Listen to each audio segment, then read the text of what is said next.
Kaya na ito na yung babae na pinarato sa pare. Father, hinihiwalay ako ng yan lalaki na yan. Bakit? Kasi ang pangako niya sa akin na hindi ko niya ako, ibibigay niya sa akin na mga buwan at bibigay sa langit. Sabi ng pare, o ito ang sa langit, tingnan mo ang sarili mo. Bakit, Father? Nandiyan na sa mata mo sa mukha mo ang buwan at bibigay sa langit.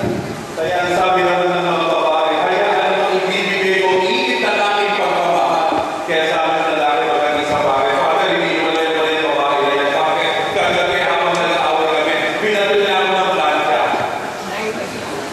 Eh, ang nagsasama sa ilalim ng sakramento ng kasal, banal.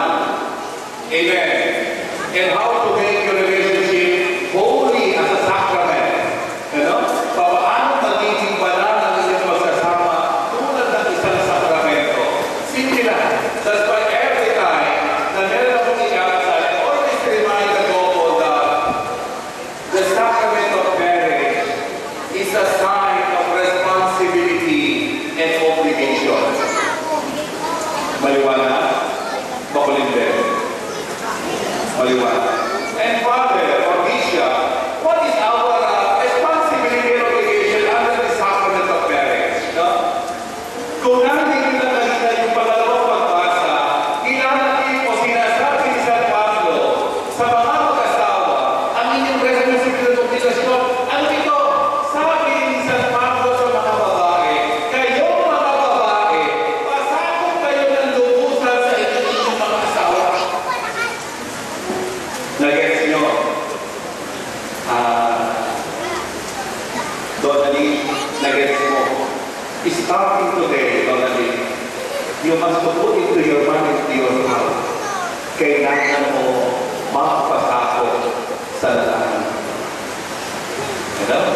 Hindi ka na po pwede gumawa ng anumang decisions by your own. No? Every decision na papasok sa isip mo for the good of your family, you must always have the consultation of your husband. Hindi ka po pwede mag-decide, ako ang batas, ako ang masusunod. Ang magiging pangalan mo, Andrew. Pagtagalog, Andres.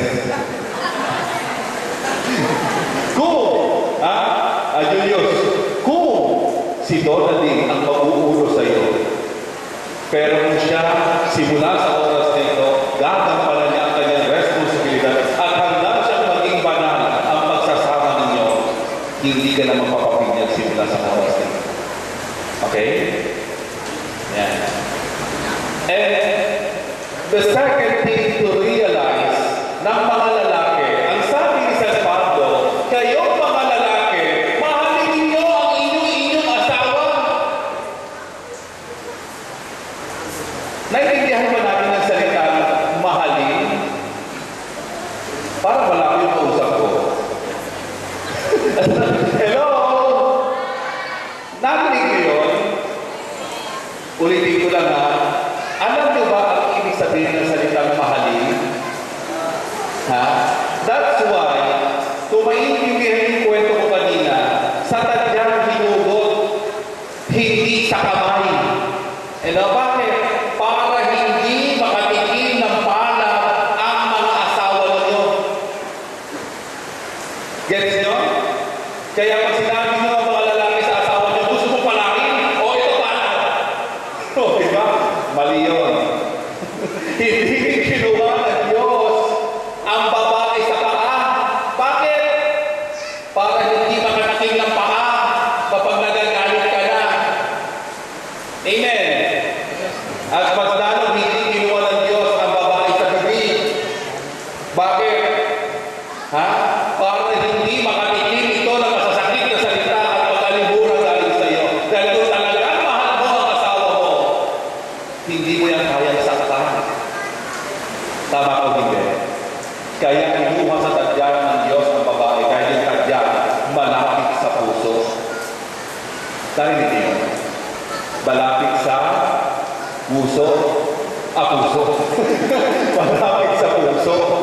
Ang puso ang sumisimbolo sa pagmamahal ng tao. Amen? Paalala ko lang ha, ang puso ng tao, iisa lang. Hinahati yan para makita yung pabyak. Kaya huwag kayo magsasabi nga, Bukod sa asawa ko, may mahal pa akong iba. Kasinungalingan yun. Ano? Kaya mamaya, kayong dalawa, isa sa palatandaang ibibigay sa inyo ng simbahan ay ang singsing. Alam niyo kung bakit may singsing pag kinakasal? Hindi. Kasi sabi ni Senator Ramon Revilla Sr., yung singsing ay anting-anting din daw. Alam niyo kung bakit? Hindi. Kasi kapag Diyos suot mo na yung singsing na yan, wala na babaeng lalapit sa iyo. Pag may lumapit sa iyo tukso, gano'n mo lang, wala na lalapit sa iyo. Gano'n ka din.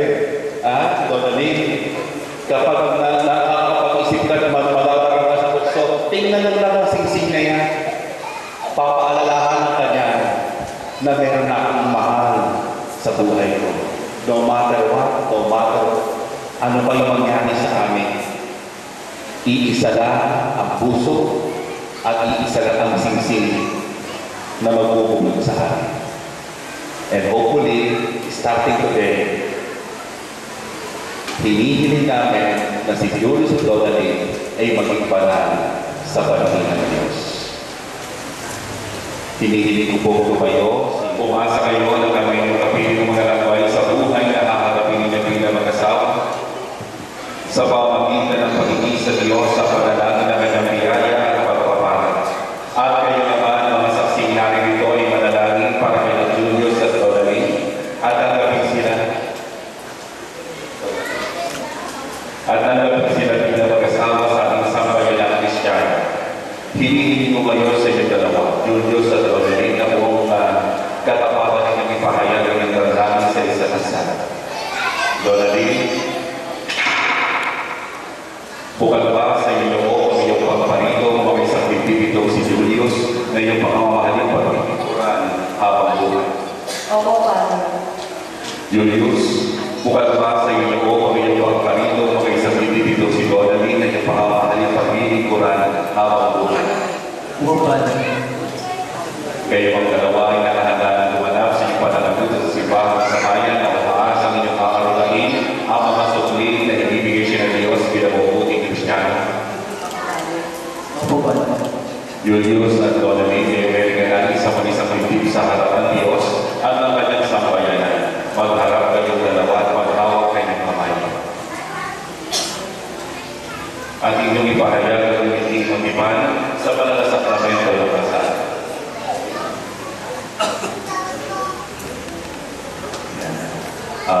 Donalyn, sumasalayan ka ba na mag-asawa ito si Julius at narinig ko may nagsunod sa batas at mga lingkunin ng banal na simbahan?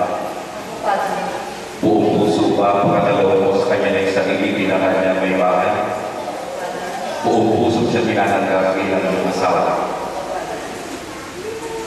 Ikaw naman, Julius, sumasalayan ka ba na maging may bahay itong si Donalyn at narinig ko may nagsunod sa batas at mga lingkunin ng banal na simbahan?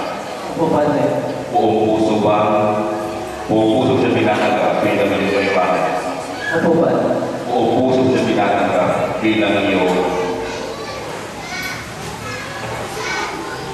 buong puso mo pagkatawag mo sa kanya sa sarili bilang kanyang asawa. Opo, Padre. Ngayon pa kayo ang mulot na makikita niyo mga mata at pakinulit ng dalaway malalaki din kasi ito.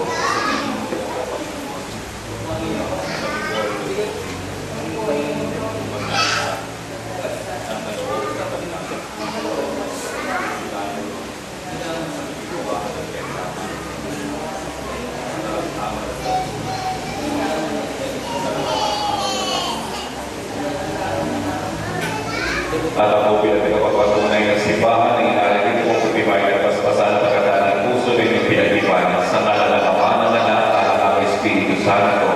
Amen.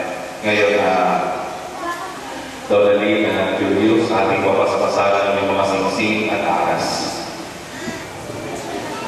Tayo manalangin, paspasan mo o Panginoon itong mga singsing at parapatin mo na sina Julius at Donalyn na masusuot ito ipagkikawagis mo sa iyong nasa pag-ibig at walaman na katapatan. Amin ang hinihiling pamagitan ng Jesucristo na aming Panginoon. Amen. Basbasan mo, Panginoon, ang iyong mga lingkod na sina Julius at Dorelin at pagalaw niya sa patakabuhay at sinasag-isag ng mga aras nito. Sa kapagkakamit ang buhay na walang hanggan. Amin itong hinihiling sa pamamagitan ng Jesucristo kasama ang Espiritu Santo magpasawalang hanggan. Dorelin, kailanman hindi kita pagtataksinan. Suot mo ang pagkaingatan. Ang sisingay ko na siyang tanda ng aking pag-ibig at ugas ng pagkakasatan sa ngalan ng Ama, ng Anak, ng Espiritu Santo. Amen.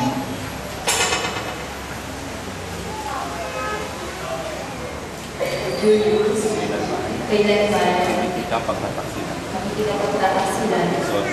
suot mo Pagkaingatan. at pagkaingatan Sisingay ko. ang sisingay ko Na siyang tanda. na siyang tanda Ng aking pag-ibig. ng aking pag-ibig At wagas sa katapatan. at wagas sa karapatan Sa ngalan ng Ama. sa ngalan ng Ama, Ng Anak. ng Anak, At ng Espiritu Santo. at ng Espiritu Santo.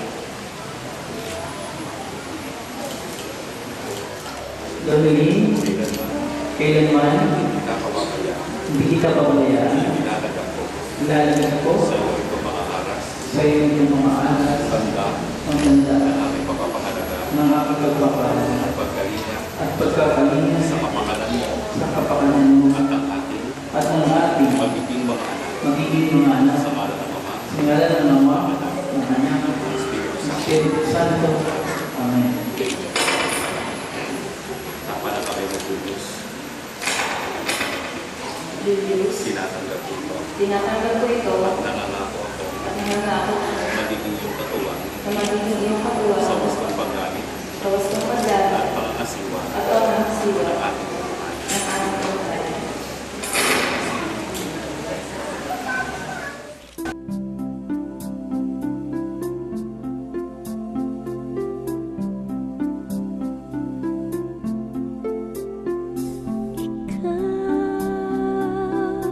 Ang bigay ng may kapal, tugon sa aking dasal upang sa lahat ng panahon, bawat pagkakataon, ang ibigin ko'y ikaw. Ikaw ang tanglaw sa aking mundo. Pamalang banal, ikaw ang bukala ng kapanalan kasi pamagitan ng banal ng Espiritu, ngayong banal, ang mga handog at kaloob nito upang para sa aming karangal pakikinabang, hindi maging buhay, na katawan at dugo ng anak na aming Panginoong Jesucristo. Bago niya pinagpisa ang puso at loob na maging handog, ginawakan niya ang tinapay. Sa kanyang banal na karangalan ng mga kamay, pinasalamatan ka niya, iniabot yun sa kanyang mga lagal at mga bingka. Tanggapin ang lahat ito walakay. Ito ang aking katawan na niniyahan ko para sa iyo.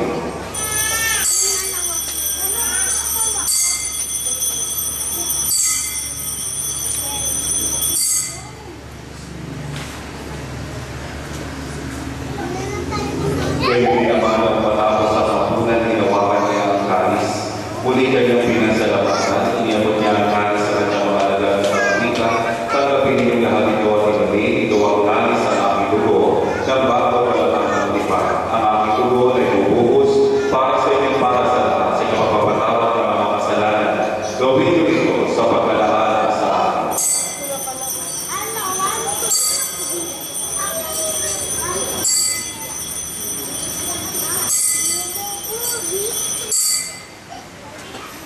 Sa